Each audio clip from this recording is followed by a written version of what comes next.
اهدنا الصراط المستقيم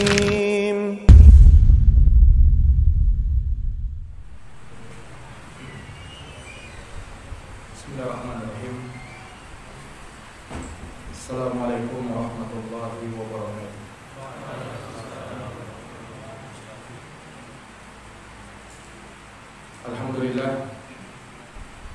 Alhamdulillahirabbil alamin.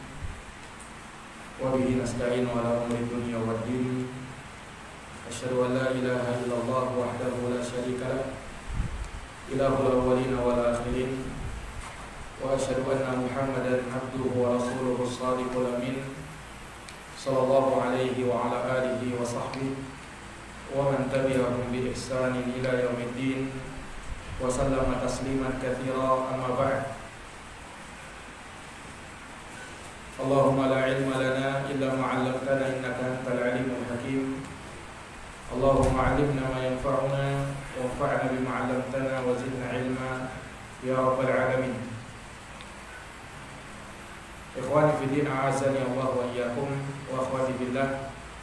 Alhamdulillah, kita bersyukur kepada Allah Subhanahu wa taala di mana pada malam hari ini kembali dengan taufik darinya kita dapat melanjutkan pembahasan dari kitab Syarhus Sunnah karya Al-Imam Abu Muhammad Al-Barbahari rahimahullahu taala.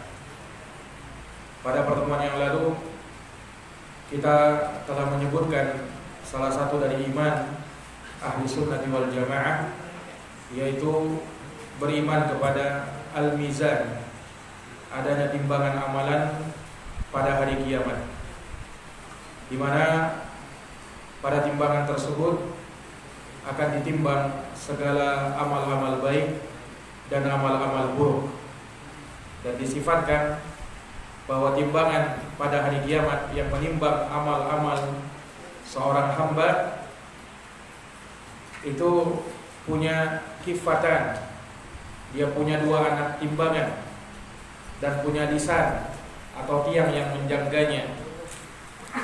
Ini menunjukkan bahwa mizan atau timbangan amalan itu adalah hakiki dan bukan suatu majas atau ungkapan. Akan tetapi dia adalah mizan, timbangan yang sebenar-benarnya. Makanya disebutkan ada dua anak timbangannya, ada dua sisinya. Nah, dan yang ditimbang ketika itu adalah amalan-amalan atau catatan amalan. Dan dalam beberapa hadis juga terkadang disebutkan bahwa yang ditimbang itu adalah orang yang beramal itu sendiri. Nah, sebagaimana hal tersebut datang dalam hadits-hadits yang sahih dari Nabi kita Muhammad sallallahu alaihi wasallam. Kemudian setelah beliau menyebutkan tentang iman kepada al-mizan, maka iman yang selanjutnya yang menjadi keyakinan dan akidah ahli sunnati wal jamaah, kata Imamul Barbahari rahimahullah, wal imanu bi'adabil qabri wa munkar wa nakir, dan beriman kepada azab kubur serta beriman kepada malaikat munkar dan nakir. Nah, maka ini dari keyakinan ahli sunnati wal jamaah, akidah ahli sunnati wal jamaah, yaitu mempercayai dan mengimani adanya kehidupan di alam kubur, ada azab kubur dan ada nikmat kubur. Nah, di mana seorang yang meninggal, ketika dia meninggal maka dia akan hidup di alam kubur yang diistilahkan dengan alam barzakh. Terkadang dia mendapatkan azab di dalam kuburnya, atau bisa jadi dia mendapatkan nikmat di dalam kubur, dan itu terjadi sampai tegaknya hari kiamat. Nah, kubur itu sendiri dia merupakan tempat antara dunia dan akhirat. Dia adalah sebuah tempat persinggahan sebelum menuju akhirat. Dia bukan dunia dan bukan akhirat, tapi dia yang menjadi perantara atau pembatas antara alam dunia dan alam barzakh. Antara alam dunia dan alam akhirat. Makanya disebut barzakh. Barzakh itu secara bahasa artinya al-hajiz bainas syai'ain, yang menjadi penghalang, dinding antara dua hal. Maka alam kubur disebut dengan alam barzakh karena dia yang membatasi antara alam dunia dengan alam akhirat. Sebagaimana Allah bahasakan barzakh di dalam Al-Quran, dalam surat Ar-Rahman, marajal bahraini yaltaqiyan bainahuma barzakhun la yabghiyan. Ketika mensifatkan air laut, Allah membiarkan mengalir dua air laut yang saling bertemu, yakni air laut dengan air sungai, air tawar dengan air asin. Ketika bertemu, bainahuma barzakhun, antara keduanya ada dinding yang membatasi, ada barzakh. Nah, barzakh di sini artinya dinding yang membatasi. La yabghiyan, masing-masing dari dua air tersebut tidak bisa menembus yang lainnya. Jadi kalau kita lihat pertemuan antara air laut dengan air sungai, yaitu seakan ada dinding yang membatasi dan tidak bisa menembus antara satu dengan yang lainnya. Dan ini dari kekuasaan Allah Subhanahu wa ta'ala menciptakan makhluknya seperti itu. Nah, maka di sini barzakh disebut dengan barzakh karena dia adalah dinding pemisah antara dua hal. Nah, maka demikianlah alam kubur disebut seperti itu. Manusia di dalam hidupnya akan mengalami tiga alam: alam dunia, alam barzakh, dan alam akhirat. Alam dunia masuk di dalamnya alam rahim, ketika dia sebelum terlahir di dunia ini. Kemudian masuk ketika dia terus sudah terlahir, dia hidup di dunia. Kemudian dia akan tumbuh besar, dewasa, menjadi orang tua, dan akan meninggal dunia. Kemudian masuklah ke alam barzakh. Nah, disebutkan dalam hadis bahwasanya al-qabru awwalu manzilin min manazilil akhirah, bahwa kubur itu adalah tangga pertama, persinggahan pertama dari persinggahan menuju negeri akhirat. Maka barang siapa yang selamat darinya, maka apa yang datang berikutnya dari alam akhirat akan lebih mudah dia hadapi. Tetapi barang siapa yang tidak selamat dari alam barzakh, alam kubur, maka apa yang datang setelahnya dari alam akhirat itu akan lebih mengerikan lagi. Maka para hadirin yang dirahmati dan dimuliakan oleh Allah Subhanahu wa ta'ala, beriman kepada azab kubur ini dari keyakinan ahli sunnati wal jamaah. Nah, ditetapkan di dalam Al-Quran dan hadits-hadits Nabi Sallallahu Alaihi Wasallam yang bahkan mencapai derajat mutawatir. Bahkan mencapai derajat mutawatir keterangan-keterangan tentang hal tersebut. Nah, dan di alam barzakh ini adalah tempat yang dimana seseorang akan menunggu di sana sebelum dia dibangkitkan oleh Allah Subhanahu wa ta'ala. Maka ketika di dunia adalah tempat beramal. Ketika dia mati di alam kubur, maka itu adalah tempat untuk menunggu. Dia singgah di tempat itu, yaitu di alam kubur, sebelum dia berjumpa dengan Allah Subhanahu wa ta'ala di negeri akhirat. Sementara negeri akhirat adalah tempat dibalasnya setiap amal perbuatan manusia. Allah berfirman, hatta zurtumul maqabir, sampai kalian menziarahi, mendatangi alam kubur. Nah, ini menunjukkan bahwa alam kubur itu adalah tempat untuk berziarah, tempat mampir.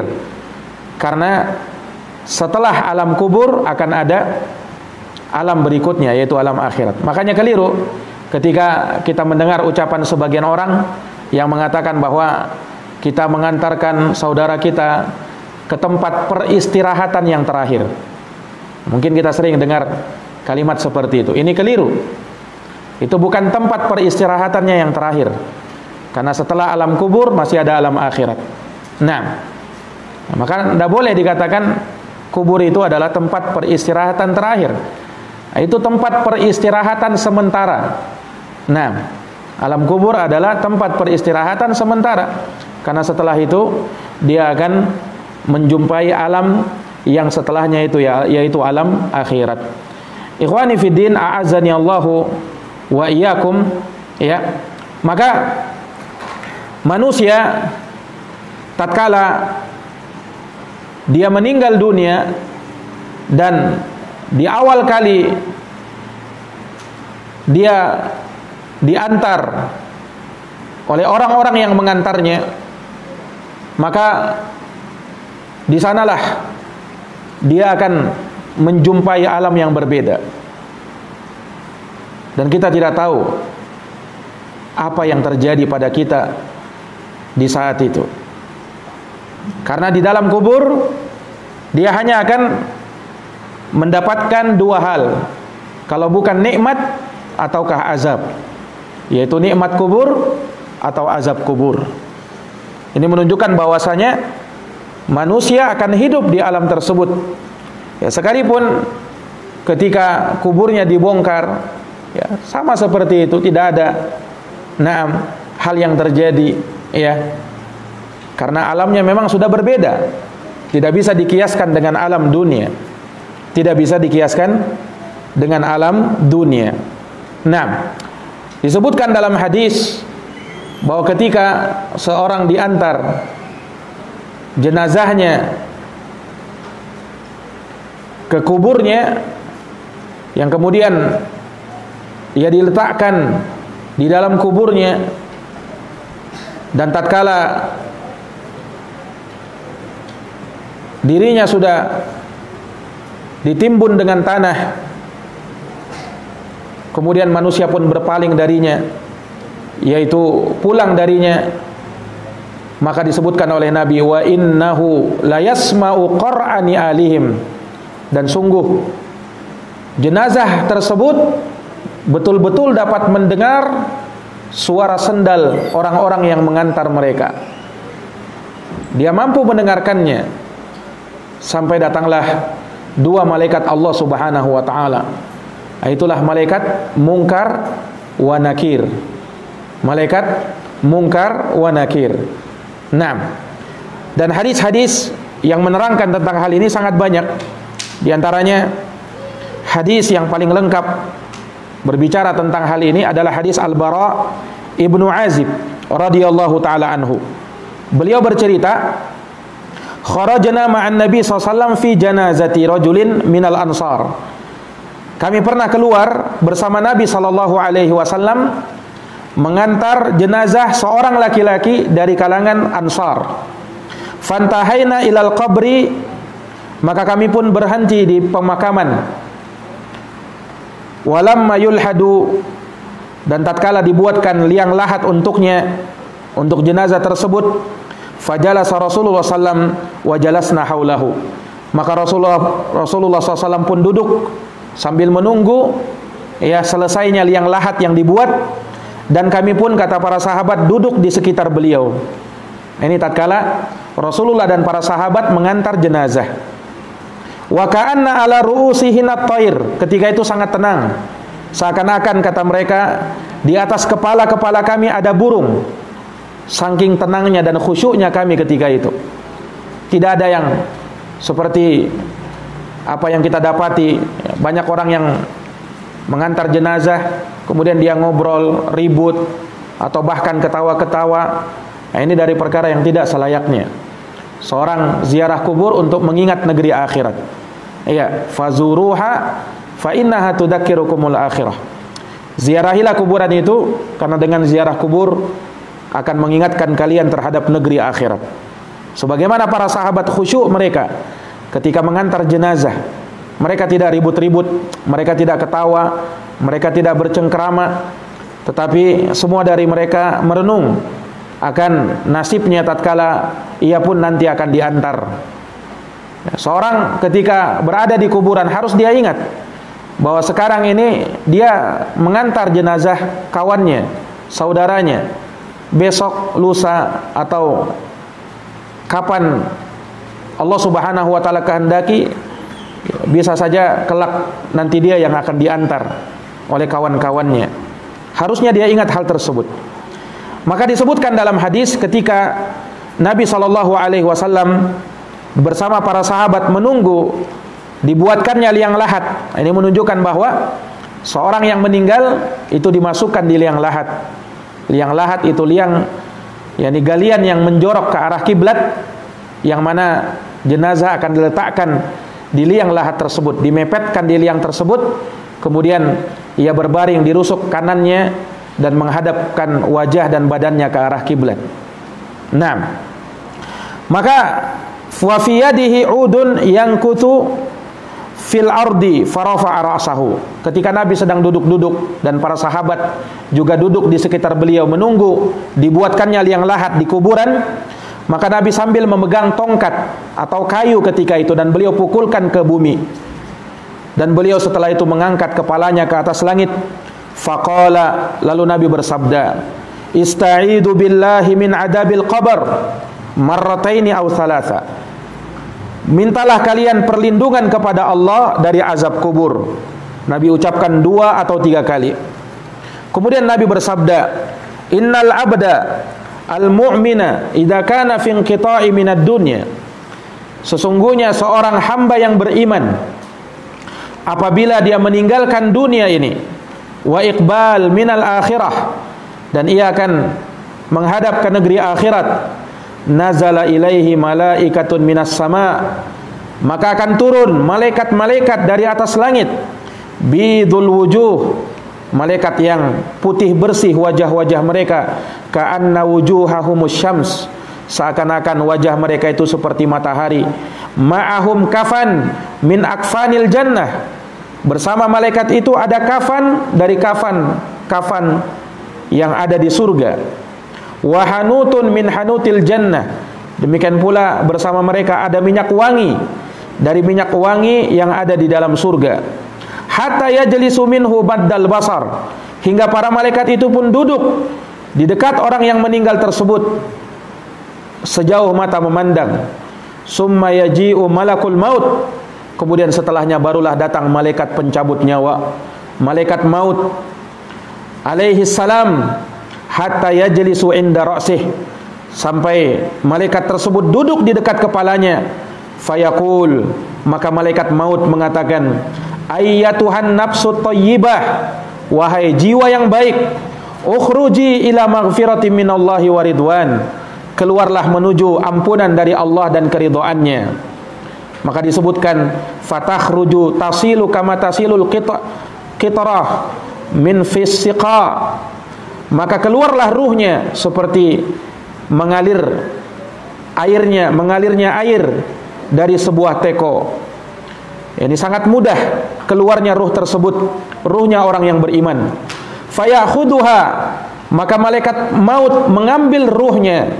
Faida akhadaha, ketika malaikat maut memegang ruh tersebut, lam yada'uha fi yadih, maka malaikat-malaikat yang ada di situ tidak membiarkan malaikat maut memegang ruh tersebut tarfata ain, sekejap mata, hatta ya'khuduha, sampai malaikat-malaikat itu dia yang mengambil ruh tersebut, fayaja'aluha fi dalikal kafan, kemudian malaikat tersebut meletakkan ruh yang baik tadi di sebuah kafan yang berasal dari surga, wa fi dalikal hanut, dan pada wangi-wangian yang berasal dari surga, wa yakhruju minha ka'atyabi nafhati misk wujidat ala wajhil ard, kemudian keluar bersama keluarnya ruh tersebut bau harum yang sangat wangi seperti minyak wangi kasturi yang paling harum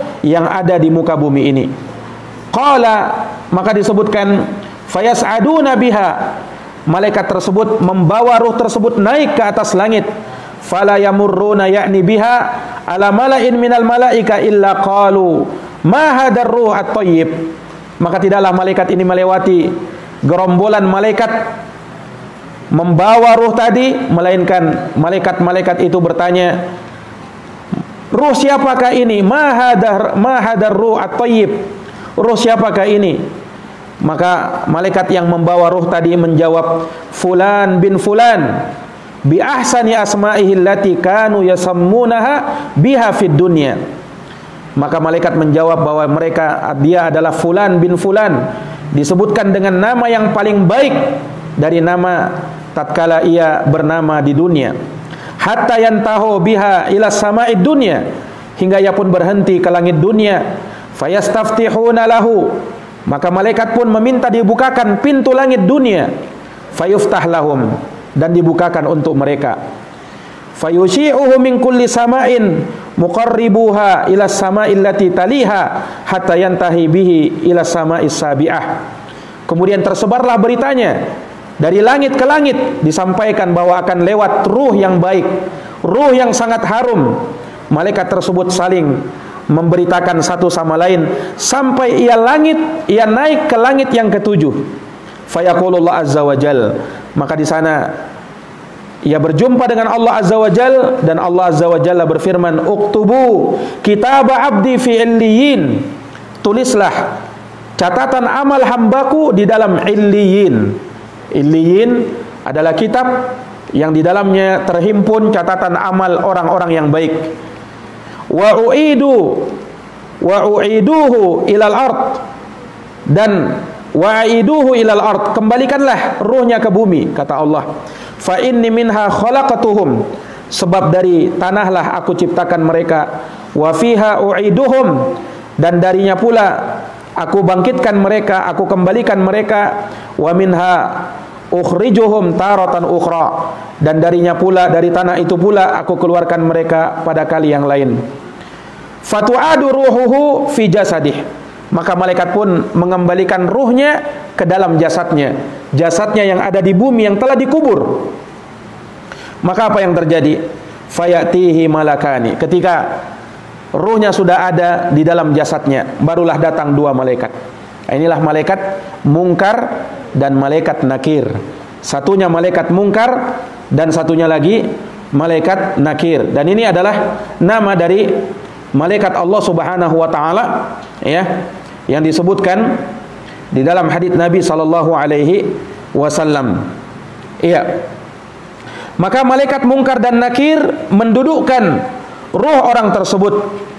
Kemudian malaikat mungkar dan nakir bertanya kepadanya, "Man rabbuk?" Siapa Tuhanmu?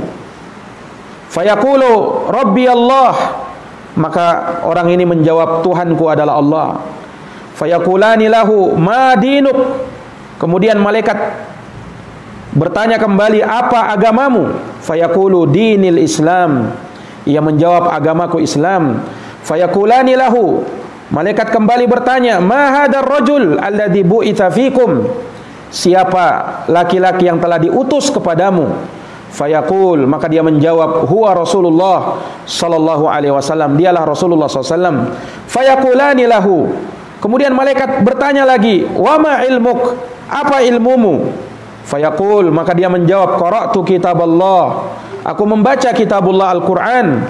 Fa amantu bih, aku beriman dengannya. Wa saddaqtu, dan aku membenarkannya. Fayunadi munadin minas sama, maka ketika dia berhasil menjawab pertanyaan malaikat, menyerulah seruan dari atas langit, "An sadaqa abdi," bahwa hambaku telah benar di dalam jawabannya. Fa afrishuhu minal jannah, maka hamparkanlah darinya, hamparkanlah untuknya permadani dari surga Allah. Wa albisuhu minal jannah, berikan dia pakaian dari pakaian surga. Waftahu lahu baban ilal jannah, dan bukakan untuknya pintu ke surga. Nah, maka ini dari kenikmatan yang dirasakan oleh mukmin tatkala ia berada di alam kubur, mendapatkan nikmat kubur seperti ini. Kemudian tidak sampai di situ, fayatihi min ruhihi Aw min rauhiha wa tibiha. Ketika dibukakan pintu surga, dia belum bisa masuk surga. Dia hanya dibukakan pintunya sehingga tercium aromanya dan wanginya surga. Wa yufsahu lahu fi qabrihi madda basarih. Kemudian kuburannya yang sempit diluaskan dan dilapangkan sejauh mata memandang. Sejauh mata memandang. Ini kenikmatan yang dia rasakan. Kemudian wa yatihi rajulun hasanul wajah. Tidak sampai di situ, ada lagi kenikmatan yang lain. Datang kepadanya seorang laki-laki yang sangat tampan wajahnya, hasanus thiyab, sangat bagus pakaiannya, tibur rih, sangat harum badannya, wanginya. Fayaqul, maka orang yang datang tersebut berkata kepada jiwa yang mukmin ini, abshir billadhi yasurruk, bergembiralah kamu dengan sesuatu yang akan menyenangkan dirimu. Hada yaumuka alladhi kunta tu'adu, inilah hari yang dahulu kau dijanjikan. Fayaqululah, maka jiwa yang beriman ini bertanya, man anta, siapakah kamu? Fawajahukal wajhu yaji'u bil khair, sungguh wajahmu adalah wajah yang datang membawa kebaikan. Fayaqul, maka dia pun menjawab, ana amalukas salih, saya adalah amalmu yang soleh. Saya ini adalah amalmu yang soleh yang dahulu kamu kerjakan ketika kamu berada di dunia. Maka dia pun menjawab, dia pun berkata seraya berdoa, Rabbi aqimis sa'ah, wahai Tuhanku, tegakkan hari kiamat, hatta arji'a ila ahli wa mali, hingga aku bisa kembali kepada keluargaku dan hartaku. Hingga aku bisa kembali kepada keluargaku dan hartaku.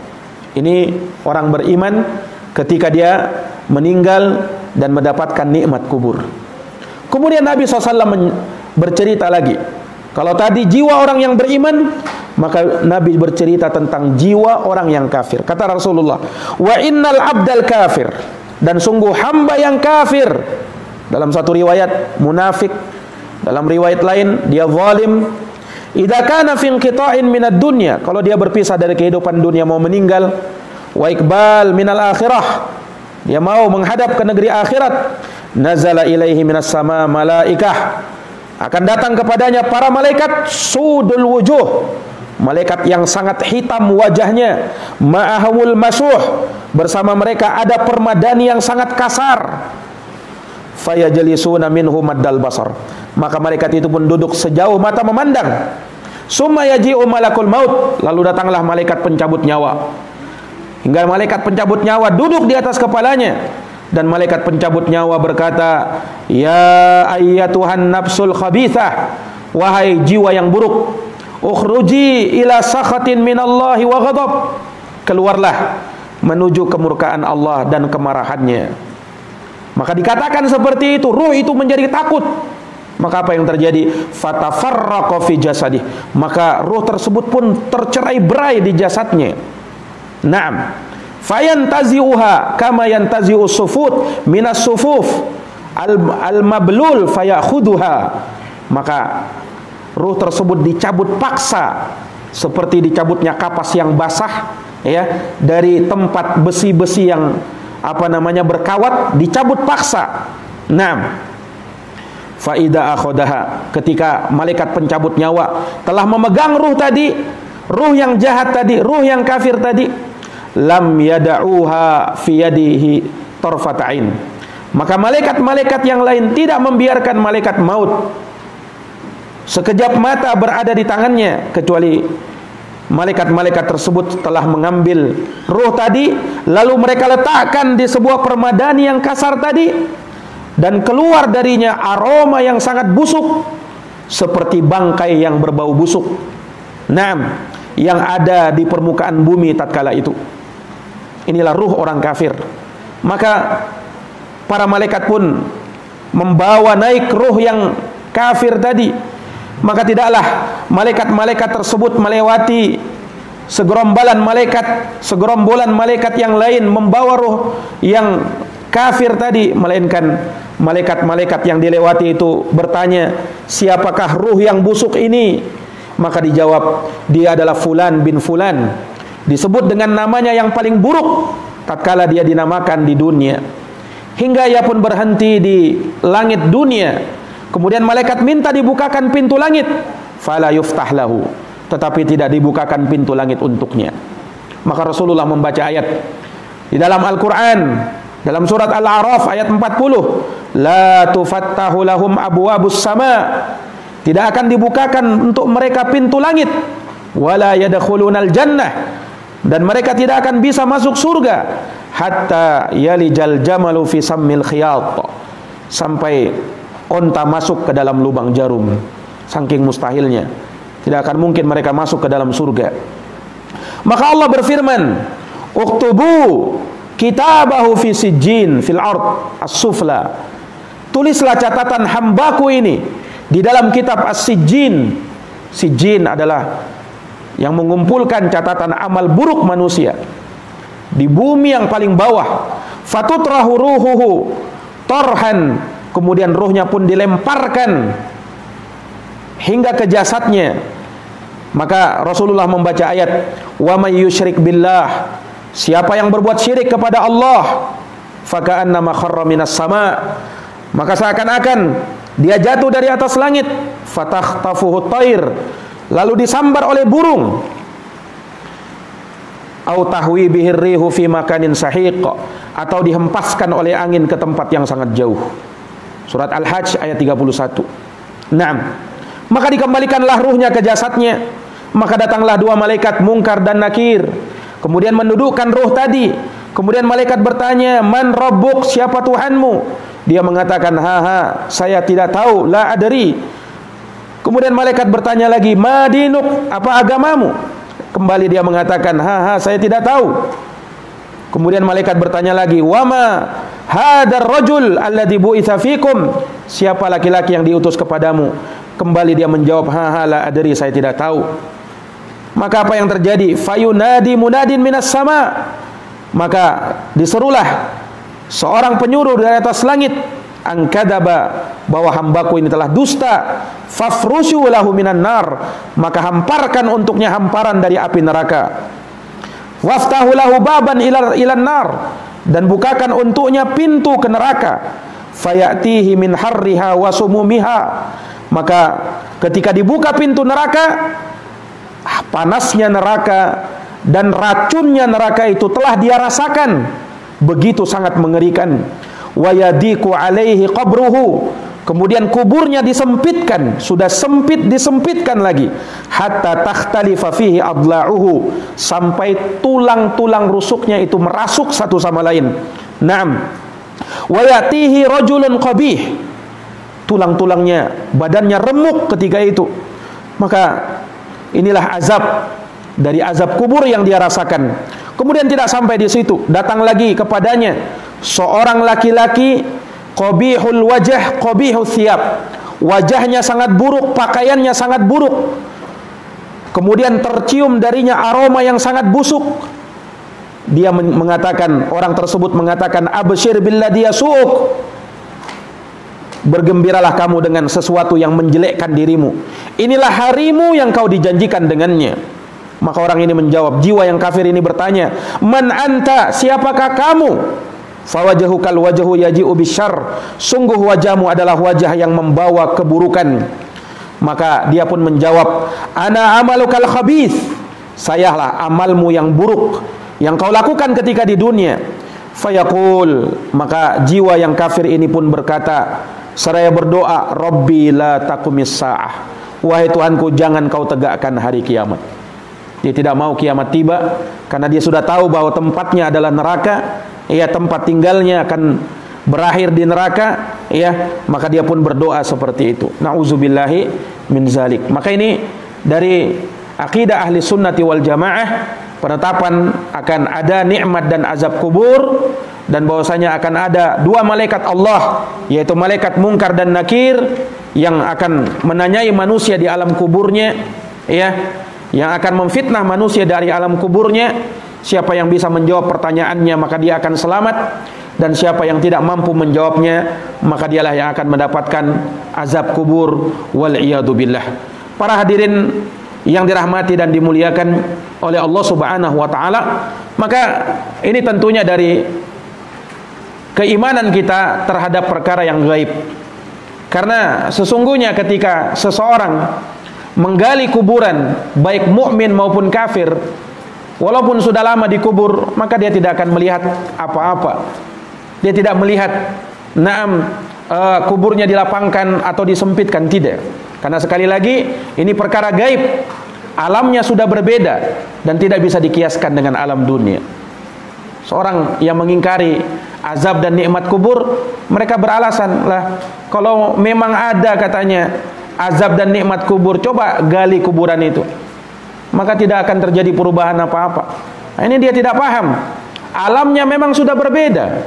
Iya, kalau di dunia dia lihat jasadnya memang seperti itu, tetap seperti itu.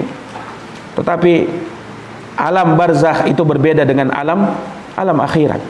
Nah, makanya kalau kita melihat ya, dari azab kubur yang lainnya yang disebutkan oleh Nabi SAW itu beraneka ragam. Ada di antara azab kubur yang disebut oleh Nabi, azab kubur bagi orang yang makan harta riba. Disebutkan bahwa azab kuburnya sebelum azab akhirat, dia akan berenang di sungai darah.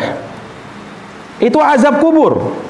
Nah, kalau kita lihat di kuburnya tidak ada sungai darah, tetapi Nabi sebutkan di alam kuburnya dia akan merasakan berenang di sungai darah, di mana dia pun merasakan ketersiksaan di situ. Ketika dia ingin menepi, maka malaikat yang ada di tepi sungai darah tersebut melempari batu, kemudian masuk ke mulutnya, hingga ia pun terdorong lagi ke tengah. Setiap kali dia mau menepi, datang lagi malaikat melempar batu, terus seperti itu sampai hari kiamat. Nah, ini tentunya tidak mungkin kita bisa lihat atau kita nalar dengan akal fikiran, karena sekali lagi itu semua adalah hal yang gaib, dan kita beriman dengan hal tersebut sebagaimana yang diberitakan oleh Nabi kita Muhammad sallallahu alaihi wasallam. Nah, dan seseorang yang mendapatkan azab kubur, kadang dia dari kalangan orang-orang kafir, kadang dia dari kalangan orang-orang munafik, dan terkadang dia dari kalangan orang muslim, namun dia banyak melakukan perbuatan maksiat, pelanggaran di dalam agama Allah Subhanahu wa taala, banyak melalaikan kewajiban, banyak melakukan perbuatan maksiat.